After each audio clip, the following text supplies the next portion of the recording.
रोहित पवार हर्षवर्धन सपकाळांच्या भेटीसाठी गेलेले आहेत। मुंबईच्या नाना चौकामधल्या सर्वोदय आश्रमात रोहित पवार दाखल झालेत।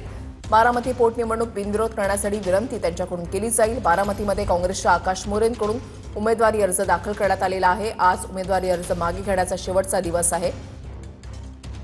सुनेत्र पवार यांनी हर्षवर्धन सपकाळ यांनाही फोन केलेला होता, पुन्हा त्यांनी फोन केलेला होता। मात्र आज उमेदवारी अर्ज मागे घेण्याचा शेवटचा दिवस आहे। काय असणार आहे चित्र ते दुपारी 3च्या नंतर स्पष्ट होईल। अक्षय मनकणी आमचे प्रतिनिधी आमच्या सोबत आहेत, अधिक माहिती जाणून घेणार आहोत। अक्षय, रोहित पवार हर्षवर्धन सपकाळांच्या भेटीसाठी पोहोचले।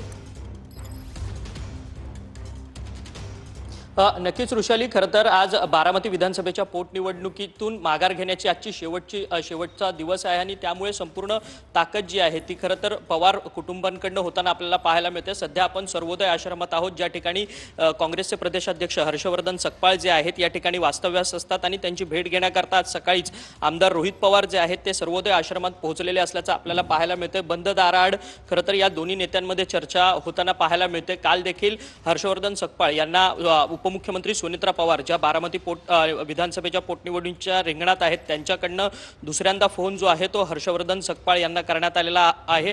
काँग्रेसचे प्रदेशाध्यक्ष आहेत हर्षवर्धन सपकाळ। खरं तर ही निवडणूक जी आहे ती बिनविरोध करावी अशा पद्धतीची विनंती जी आहे ती त्यांच्याकडनं सातत्यानं होत आहे, कारण की काँग्रेसने बारामती विधानसभेच्या पोटनिवडणुकीत आपला उमेदवार दिलेला आहे।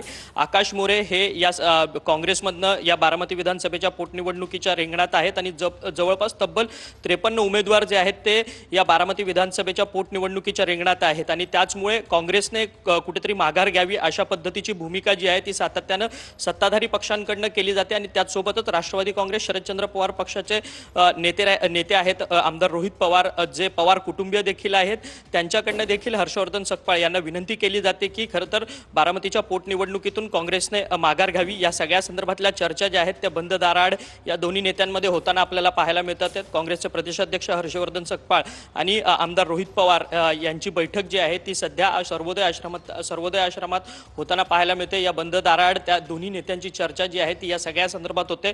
परंतु काल देखील सुनेत्रा पवार यांनी ज्यावेळेस दुसऱ्यांदा संपर्क जो आहे फोनवरतून हर्षवर्धन सपकाळ यांना साधलेला होता त्यावेळेस देखील त्यांनी विनंती केलेली होती। त्यावेळेस मात्र हा सगळा निर्णय जो आहे तो दिल्लीतल्या पक्षश्रेष्ठींकडनं होईल अशा पद्धतीचं मत जे आहे ते हर्षवर्धन सपकाळ यांनी व्यक्त केलेलं आहे। बरोबर, नक्कीच। धन्यवाद अक्षय दिलेल्या सविस्तर माहितीसाठी।